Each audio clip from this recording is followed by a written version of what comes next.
బాబు గారు నమస్కారం. నమస్తే అండి. అప్పుల సమస్య అనేది చాలా ఎక్కువగా పెరిగిపోయింది. ఏదో ప్రతిదానికి ఈజీ మనీ అని లోన్స్ కావచ్చు, క్రెడిట్ కార్డ్స్ కావచ్చు, ఇలా లోన్లు తీసుకోవడం వాటిని కట్టలేక చాలా ఇబ్బందులు పడుతున్న వాళ్ళు చాలా మంది ఉన్నారు. సో ఈ లా ఆఫ్ అట్రాక్షన్ త్రూ అప్పుల బాధ నుంచి బయటపడాలి అంటే ఈజీగా పడొచ్చండి. ఇది నా జీవితంలోనే జరిగింది. కోట్లాది మంది అప్పులు తీర్చేసి నా వీడియోలు చూసి 4,75,00,000 అప్పు కట్టిన మనగాళ్ళు హైదరాబాద్లో ఉన్నారు. 4,75,00,000 ఓన్లీ నా వీడియోలు చూసి. ఎస్, ఆయన చెప్పేది నిజమే కదా, ఎందుకు ఇలా ఉండలేకపోతున్నా, అవును కదా, నాకు సబ్జెక్ట్ తెలుసు కదా, అవును కదా, ఇది నిజమే కదా, మన మైండ్ని ఎందుకు వాడలేదు, నేను ఎందుకు పాజిటివ్గా ఉండలేకపోతున్నాను, ఎందుకు నేను ఇలా పెరిగితనంతున్నాను, ఇలా మీడియాలు చూసి 4,75,00,000 అప్పు తీర్చాడంట. నా తర్వాత నా 2-3 క్లాసులు నేర్చుకున్నాడు. హైదరాబాద్లో ఉంది చూడండి, 2022లో ఉంది ఫీడ్బ్యాక్, అద్భుతమైన ఫీడ్బ్యాక్లు. తర్వాత ఎలా 12 కోట్ల అప్పు ఎలా తీర్చాడు అతనే, రియల్ ఎస్టేట్లో దిగేసేది. ఓ కుమ్ముడో ఎస్కో అమ్మడో ఎస్కో కుమ్మేస్తుంది, కుమ్మేసి హ్యాపీగా ఇల్లు కట్టుకొని సెటిల్ అయిపోయినాడు. అలా ఇలాంటి ఫీడ్బ్యాక్లు బోర్డు. మొన్న ఎత్తుకో 2025 ఆగస్టు 31 ఫీడ్బ్యాక్ ఉంది చూడండి. 2025 ఆగస్టు 31 తేదీ ఫీడ్బ్యాక్ తీసుకో, పార్ట్ 1 అనుకుంటా, హైదరాబాద్ దే తీసుకో. బిజినెస్ చేస్తున్నాడు, అన్ని కోల్పోయి 35 లక్షలు అప్పు అయిపోయినాడు, జీరో అయిపోయినాడు. అప్పుకప్పు జీరో. ఇంకా లేదు జీవితం అనుకున్నాడంట. ఉంది అని చూపించిందంట నా వీడియోలు, నా దగ్గర నేర్చుకున్నాడు. ఇప్పుడు నెలకు ₹1,00,00,000 పైన టర్న్అవుట్ అయిపోయింది. నెలకి నేను చెప్పేది, సంవత్సరానికి కాదు, ఓన్లీ నెలకి 30 రోజులకి నెలకి ₹1,00,00,000 పైన టర్న్అవుట్కి ఎలా వెళ్ళిపోయింది. మీ నోట్లో వారి నోట్లో వినండి. ఎస్, ఉందండి, మార్గాలు చుట్టూ ఉన్నాయండి, దాన్ని మనం చూడటం లేదు. మూసిపోయింది దారిలు అంటారు, దారిలు మూసిపోయింది, చరిత్రే లేదు, కళ్ళు మూసిపోయినాయి మనకి. అది ఆ 3వ కన్ను అనేది, అజ్ఞాత చక్రం అనేది ఓపెన్ అవ్వాలి. కాబట్టి అప్పులు ఉన్న వాళ్ళు ఎనీ టైం అప్పుని గురించి ఆలోచిస్తారే తప్ప దానికి మించి ఆలోచన రాదు వాళ్ళకి. భయం, దీనికి కారణం వాళ్ళలో ఉన్న భయం, వాళ్ళలో ఉన్న పిరిగితనం. అంటే ఇప్పుడు 10 లక్షలు అప్పు ఉన్నవాడు అనుకో, ఇప్పుడు చిన్న పిల్లలు ఎత్తుకుందాం, పేదవాడు కూడా ₹1,00,000 అప్పు అయిపో ఉంటాడు, కూలి చేసేవాడు కూడా. ఈ అప్పు ఎలా తీర్చిపోతాను, రోజుకి నాకు ₹1,000 600 సంపాదించుకొచ్చి తినేది అప్పులకాయలు ఇలాగనే అది చేస్తారు. కానీ ₹1,00,000 అప్పున్నవాడు ఒక 10 లక్షలని ఎలా సంపాదించాలనే ఆలోచన వాళ్ళకి రాదు. దీనికి కారణం భయం, పిరిగితనం, అందువల్ల రాదు. 10 లక్షలు అప్పున్నవాడు ఒక 20 లక్షలు 30 లక్షలు అప్పులు ఆలోచించాలి. ఇలా ₹1,00,000 అప్పున్నవాడు ఒక 5-6 కోట్ల గురించి ఆలోచించాలి. అప్పుడు ఇది గిల్లినంత గోరెంత కదా. ఇది ఒక 10 లక్షలు అప్పు ఉంటే ఒక 50 లక్షల గురించి సంపాదించాలని ఆలోచన మార్గాలను సృష్టించుకుంటుంది. సంపాదిస్తే 10 లక్షలు ఈజీ పోతుంది, 40 లక్షలతో వాడు డెవలప్ అవ్వచ్చు కదా. అవ్వచ్చా కాదా? ₹3,000 ఓన్లీ ఒక్క ₹3,000 ఈరోజు 40-50 లక్షల సరుకు బట్టల వ్యాపారీలు చేసిన మునగాడిని నేను. అది నా డబ్బు కూడా కాదు, ఆమె చెవుల్లో ఉన్న ముక్కు పొడక కమ్మలను పెట్టి ₹3,000 స్టార్ట్ చేయించా. ఇంతకుముందు ఎన్నో వీడియోలు ఇచ్చాను, అద్భుతమైన ఫీడ్బ్యాక్ కూడా ఇచ్చింది. ఆమె బట్టల వ్యాపారి అయిపోయింది, పెట్టేసింది. ఈరోజు ఆ డబ్బు ఒక్కసారి డబ్బు చేరింది అనుకో, డబ్బును సంపాదిస్తుంది. మళ్ళీ నువ్వు సంపాదించి మళ్ళీ లేనప్పుడు లేని పాడండి. నిజమండి, ఇది %1,00,000 నిజమండి. ఇప్పుడు కొంతమంది ఏమి లేకుండా ఉండదు, ఒక 10 లక్షలు వచ్చింది అనుకో ఇంట్రెస్ట్ కుదిరేస్తున్నారు కొంతమంది తెలివితో. బాగా ఉన్నవాడికి ఇస్తారు, ల్యాండ్ ఉన్నవాడికి, ఇల్లు ఉన్నవాడికి ఇస్తారు, నెల ఇంట్రెస్ట్ తీసేవాళ్ళు ఉంటారు. అప్పుడప్పుడు ఒక 6 నెలలకు ఒకసారి తీసేవాళ్ళు, లేక ఇయర్లో ఒకసారి తీసుకొని కొత్తగా మళ్ళీ ఇచ్చేది. అప్పుడు ఆ వడ్డీ వస్తుంది, దాన్ని ఇంకొకటికి ఇచ్చేసేది. నువ్వేం పని చేస్తావు, నువ్వు సంపాదించుకుని నువ్వు హ్యాపీగా ఉన్నావు. అది డబ్బుని సంపాదిస్తా వెళ్తూ ఉంటుంది, అది సంపాదిస్తుంది వీళ్ళకి బెనిఫిట్, పెరుగుతలా. అదే కదా బిజినెస్ మ్యాన్లు కానీ కోటీశ్వరులు కానీ ఒకసారి డబ్బు చేరిపోయింది అంటే ఆ డబ్బునే రొటేషన్ చేసి పారేస్తారు, డబ్బుని సంపాదించుకునే యోగాలు. కాబట్టి అప్పులు ఉన్నవాళ్ళు భయపడకండి, దయచేసి భయాన్ని తరిమేయండి. భయపడితే మిమ్మల్ని చంపేస్తుంది. చాలామంది సూసైడ్ అటెంప్ట్లకి నాకు కాల్ చేస్తుంటారు, సార్ ఇంత అప్పులు అయిపోయినాను సార్, అప్పులు నా ఇంటి ముందు పడిపోయినారు సార్, ఇంకా వేరే దారి లేదు సార్, చనిపోవాలనుకుంటున్నాను సార్ అంటారు. చనిపోవాలనుకున్నవాడు నాకెందుకు ఫోన్ చేస్తావు? అక్కడ కూడా పాయింట్, అక్కడ లాజిక్ ఉంది. అక్కడ మీ త్రూ ఏదో వాళ్ళకి సలహా నాకుండే ఏదో ఉంది వాళ్ళకి, నాకే ఎందుకు చేయాలి? మీరు చనిపోవాలనుకుని నీ మైండ్లో వచ్చినప్పుడు నీ ఆ వీడియోలు ఎందుకు నీకు తగలాలి? నాకెందుకు ఫోన్ చేయాలి? చనిపోవాలంటే చనిపో అంటాను, ఇట్లే చెప్తాను. మళ్ళీ నాకెందుకు ఫోన్ చేస్తావు, పెట్టిపోని అంటాను. సార్ అంటారు, బుద్ధి ఉందా నీకు?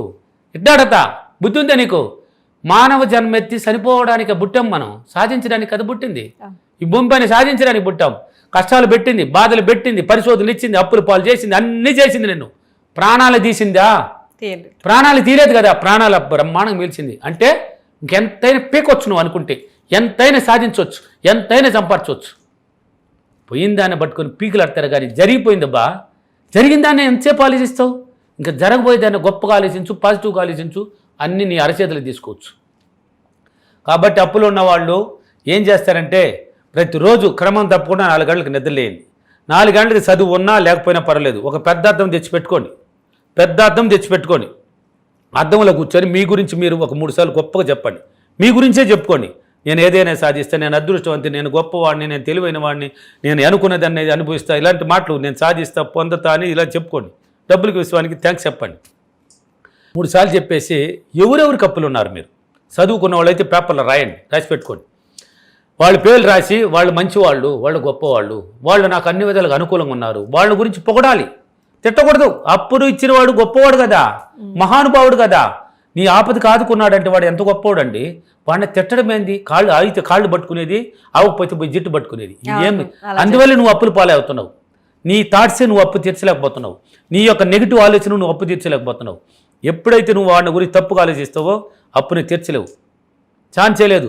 వాడు ఎంత గొప్పోడు, ఎంత ఉన్నతమైన వాడు, ఎంత ధనవంతుడైతే నువ్వు అప్పడికి తీస్తున్నాడు, వాడు గొప్పోడే కదా, నీ ఆపని ఆదుకున్నాడు కదా, వాడి గురించి మంచిగానే చెప్పు. పర్వాలేదు, నేను తిట్టేసి ఉంటాడు, వాడు బాధ కరెక్ట్ టైంకి ఇలేదని వాడు తిట్టేస్తాడు, కూడా తిట్టేస్తాడు, అయినా పర్వాలేదు, మంచివాడు నాకు అనుకూలంగా ఉన్నాడని థాట్స్ రిలీజ్ చేసి గాల్లో కలవాలి. ఆ మైండ్ చెప్పేది మాటల రూపంలో బయట గాల్లో కలిసిపోవాలి.